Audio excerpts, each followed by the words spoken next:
You know, shopping at the Bay is a tradition that really is older than Canada itself. When you'll save in 1,000 different ways. That's why Bay Days are so special. Big savings on a huge selection of famous quality brand names. When you'll save, hey, Bay, make my day. With savings of up to 50%, Bay Day is practically a way of life. The sale you can trust. That's why Canada counts on Bay Day. I'm Larry Fedoruk, and this is Later That Same Life. On each episode of my weekly podcast, a different topic, discussion, or story from our lives. Season 16, Chapter 5, 200th episode. Bay. The Hudson's Bay Company. As a business operation, it is over 350 years old. Best known for generations as operators of the Hudson's Bay department stores. The Bay. La Bay. Now, done. In debt. Bankrupt. Liquidating. Shuttered. Done. Over 350 years. Kudos for hanging on that long, I guess. I have no sorrow or sympathy or grief for the Bay whatsoever. At best, a little nostalgia. Obviously, I feel bad for the approximately 9,300 Canadians who will be out of work soon, when all 80 of the remaining Bay department stores board up their doors and windows. I was surprised to learn that there were that many Bay stores still around, 80, and 9,300 employees. That means over 100 employees per store. That's odd, because when is the last time you were in a Bay store and actually saw a Bay employee? Hello? Hello? Can I get some help here? Hello? Ah, there you are. Listen, I'm looking for men's jackets. That way? Okay, thanks. Turns out I was talking to a mannequin who was pointing over at women's shoes. I know there's always some way overdone woman behind the makeup counter, but otherwise, if you're shopping for something else, you'd have more luck finding a drag queen at a Trump rally than you would spotting a sales clerk at the Bay. But more on their retail model a bit later. So if you haven't heard, the American owner of Canada's oldest company has filed for creditor protection and has asked the courts to allow him to begin the liquidation process. Liquidation. That means they sell everything, usually at discount prices. That includes everything from all the retail items to eventually shelving and fixtures. At the recording of this podcast, the situation was still fluid, but inevitably, everything must go. Even during this time of heightened patriotism, shop and buy Canadian, the old Bay store just ain't what it used to be. We don't mind throwing our financial support behind Canadian retail, but the Bay? That's hardly even Canadian anymore, is it? Actually, Hudson's Bay Company, despite being over 350 years old, was not Canadian until 1869, a couple of years after Confederation. But if we go back even 200 years before that, circa 1670, the company was founded by two French explorers, fur traders, Pierre Esprit Radisson and his brother-in-law, Medard de Groseilliers. Radisson and Groseilliers.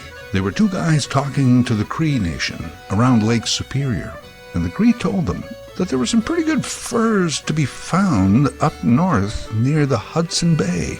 The area at the time was known as New France, so that any furs that Radisson and Groseilliers would trap would belong to Old France. There was no trapping without a license. Licence. You have a license? I don't understand. It is against the law. The law? What? You say it's against the law? Yes, unless you have a proper license. What kind of license? A license for the purpose of commercial enterprise. Commercial enterprise? Monsieur, don't try to be funny with me, but you must get yourself a proper license. First thing tomorrow. Radisson, Groseilliers, Rads and Gross, didn't have a license, so they were arrested.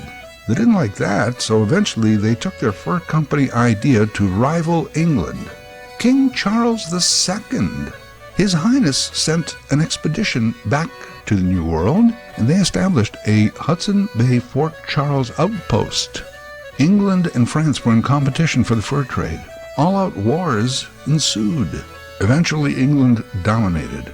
Precursors to the Hudson Bay Department Store were those Hudson's Bay trading posts, set up for the fur trade, but eventually they carried a lot of the goods and supplies needed by the locals. That was the birth of the store. As I mentioned, 2 years after the British North America Act, Canada's Confederation, England awarded control of the Hudson's Bay Company to the new land known as Canada. Anyway, that's a super brief synopsis of the first 200 years. Small side note, Radisson's descendants did not, I repeat, not start the Radisson hotel chain, but the chain was named after him. Other than designing the first Radisson after French-style luxury hotels, it's unclear why the Minneapolis company chose the old fur trader as the name for their chain. There's also a complicated history between the iconic Bay blanket and Canada's indigenous peoples. As early as the mid-1700s, the Bay blanket was used as trade for the fur pelts. Seems unusual. Why keep warm with luxurious fur when instead you can have one of these shitty, itchy blankets? But they traded. The original stripes, they were used to indicate blanket size. The fur pelts were stacked to the height of a stripe to indicate equal value. Yeah, that seems fair. As European traders and settlers began overrunning the indigenous lands, they brought with them many diseases, which infected the Aboriginals. Natives often believed that the diseases were spread through sometimes intentionally infected bay blankets. And even with that factor aside, today many Indigenous Canadians view the Bay blanket as a negative symbol of colonization. Opinions differ. Some people feel the Bay blanket may help in the road to reconciliation, except I guess not anymore. On a less serious note, what is also not clear is where the apostrophe came in. The body of water, Hudson Bay. The trading outpost, Hudson's Bay. Like 50 years before the company, Henry Hudson discovered the bay. What an amazing coincidence, isn't it? That a guy named Hudson discovers a body of water called Hudson Bay? No, but seriously, even Henry and the rest of England went with Hudson Bay, not Hudson's Bay. Why the company added the apostrophe? I don't know. I mean, it's not Hudson's Bay Company, but they have an apostrophe. You know, like Wendy's and McDonald's, as opposed to the mysterious absence of an apostrophe in Tim Hortons or Folgers. Anyway, back to the story. Focus, Larry, focus. You know what happens when you don't focus, right? Next thing you know, it's creditor protection, followed by liquidation. So how did the Bay, as we know it, go from the heart of downtown, the anchor of the suburban mall, the must-shop one-stop for all of your back-to-school needs, from that to on life support, about to pull the plug? Well, the easy answer is corporate mismanagement. They ignored the new trends and consumer needs. And to me, the beginning of the end was 1995. Might have been a Thursday. No, wait, it was a Sunday, September 3rd, 1995. That was the day they launched eBay. Think about it. eBay was the first serious foray into e-commerce before any of us even used that term. Only a few of us even had computers at home, and most of us who did suffered through the clunky, dial-up, time-consuming effort of even using this computation device to communicate on something called the World Wide Web.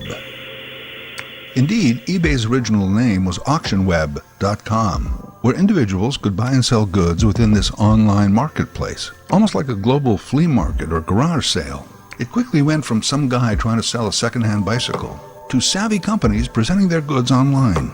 Let's call it the worldwide department store, eBay. At the time, Hudson's Bay Company had already rebranded themselves as The Bay. Even most of their storefronts now simply read The Bay. Yet, no one at The Bay, no marketing guy, no corporate genius, no one from legal said, "Hey, you're using our name to sell goods. The Bay? eBay? It's too close." confusion in the marketplace, cease and desist. But they didn't do that. You can imagine the corporate bay meetings. Oh, this online thing will never catch on. You know, we're in the business of running a department store. We're not in the computer business. Yeah, it's called short-sightedness. And you know, even if they did that, eBay would have likely flourished under another name. And the Bay would still not have entertained the idea of online shopping. But still, to me, that was a sign. An online entity, a virtual department store, basically calls themselves the Bay, and you do nothing about it. Today it is estimated that among 80 The Bay stores across Canada, they get foot traffic amounting to 10 or 15 million people per year, with annual revenue of about $9 billion. eBay has 132 million yearly active buyers who spend about $73 billion. Incidentally, it wasn't until 2016 that the Bay invested $60 million to increase their online shopping profile. That was the same year Amazon spent $10 billion to increase their infrastructure. Les and I get it. Hindsight is 20/20. Looking into the future is much tougher. But I always think even the guy who finished last in his class at law school would have gone, the Bay, eBay, hold on a second. It's just another example of denying an inevitable future, not keeping up with the times, not understanding what business you're in. The other thing the Bay got wrong was ignoring shopping trends that previously saw the demise of Eaton's, Sears, Simpsons, Simpson-Sears, Woolco, even Kmart. I imagine the Bay in their enormous boardroom ego felt that they were above all of those. They'd been around for over 300 years. They were part of the Canadian fabric. They were too big to fail. Wrong. Guess what? Canada. I may stand on guard for thee with one hand on my heart, but my other hand is guarding my wallet. Another thing, most of these aforementioned companies were overwhelmed by Walmart. Can't discount the Walmart factor. I'm not going to get into the whole history of Walmart here, but they basically took over the entire department store sector. They had massive stores, standalone locations, everyday low prices. There's no sales or Walmart days. Everyday low prices. They had a great selection, centralized checkout lanes, expansion to global markets, which further solidified their supply chain and their wholesale bargaining power. The Bay? None of that. Now, the Bay did buy Zellers, and that was way back in 1978. If you go back to my podcast episode 98, called The Return of Zellers, I do point out the mismanagement that led to the end of that brand, too. Even in the day, Hudson's Bay treated Zellers like a poor cousin. Zellers was for people who couldn't afford to shop at the Bay. It's not a good marketing strategy. You know, make the customer feel inferior. Walmart, and these days even the dollar stores and Giant Tiger, have successfully removed the stigma of shopping for value. And that's the other thing. As Walmart became the everyman bargain store, places like Nordstrom's, Neiman Marcus, Oscar de la Renta, they went high-end as a brand. There was high-end, there was low-end, and then there was the Bay, stuck somewhere in the middle. You know where the middle is? The middle is nowhere, man. And the Bay either refused or was too stupid to adapt. The Bay stores themselves as buildings are huge, which means they have exorbitant maintenance and upkeep costs. Their customer base was shrinking because there was Walmart and e-commerce. So the Bay had to cut back on staff, which meant now even poorer customer service. Hello? Hello? Escalators didn't work, sometimes for weeks. Customers didn't know where to go to pay. You know what? Screw this. Let's just go to Walmart. By 2006, the long-suffering and horribly out-of-touch Bay Board of Directors agreed to be bought out by an American billionaire, investor Jerry Zucker. Zucker paid about $1 billion. Sounds like a bargain, even for a struggling department store. 2 years later, Zucker unexpectedly died. And another American company called National Realty and Development Corporation, NRDC, they already had a partial stake in Zucker's purchase. They bought the Bay, again for around $1 billion. Their president, Richard Baker, is the current CEO of the Bay. By the way, the official position since the beginning and to this day is called Governor of the Bay. Governor. Baker is the 39th governor of the Bay. During his governorship, the Bay closed all of the Zellers stores in 2013. Target stores paid the Bay $1.8 billion for all of the Zellers leaseholds, all of the locations. Some of the Bay stores had already become Zellers, then all of the Zellers closed, and then most of them became Targets. Now, Target barely lasted 2 years in Canada. They screwed that up. Those Target locations, formerly Zellers, now mostly empty. The one that was near me ended up being a 2020-2021 COVID vaccination clinic. Coincidentally, another nearby clinic where I got a COVID update was the unused 5th floor of a Bay store. I remember asking the doctor if I could catch COVID from a Bay blanket.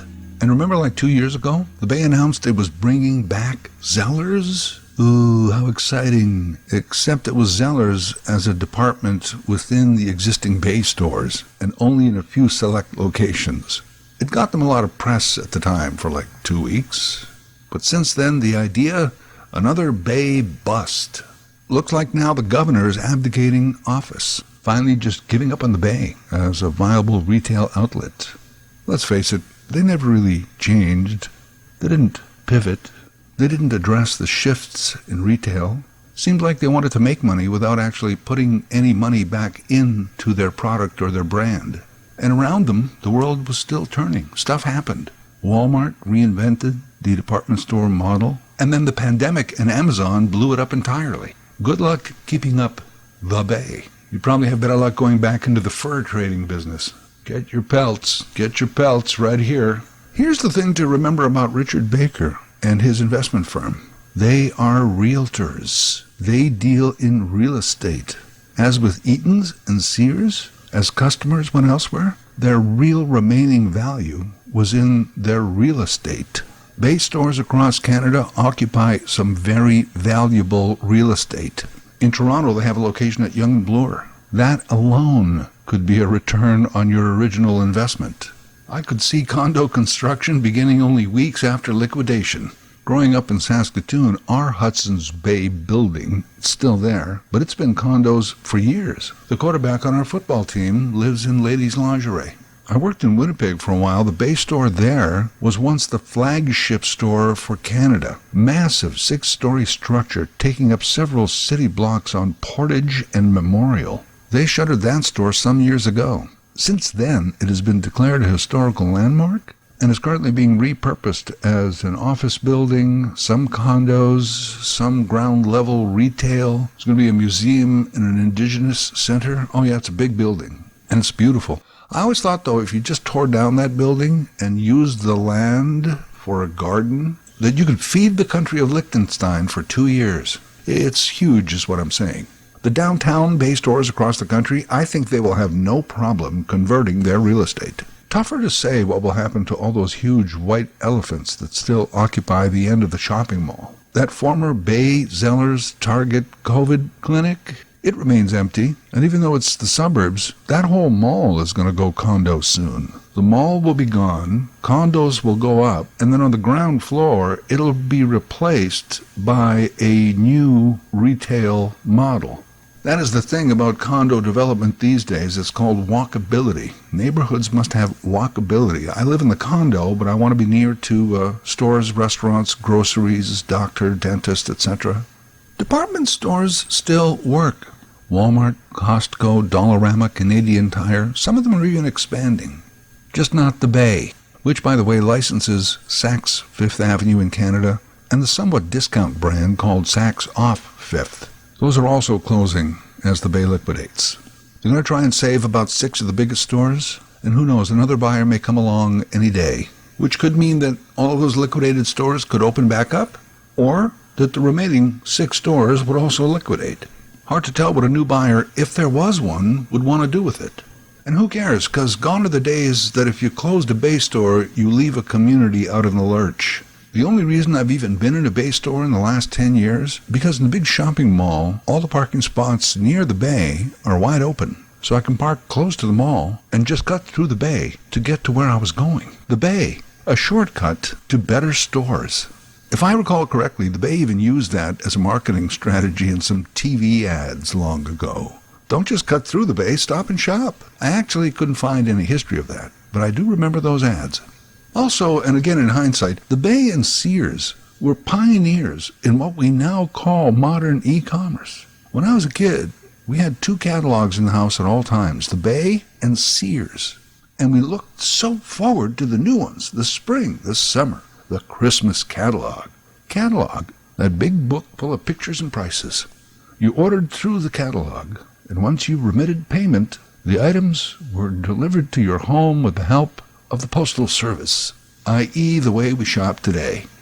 And here they had the business model down to a T years ago. And what? I guess they just gave up on it.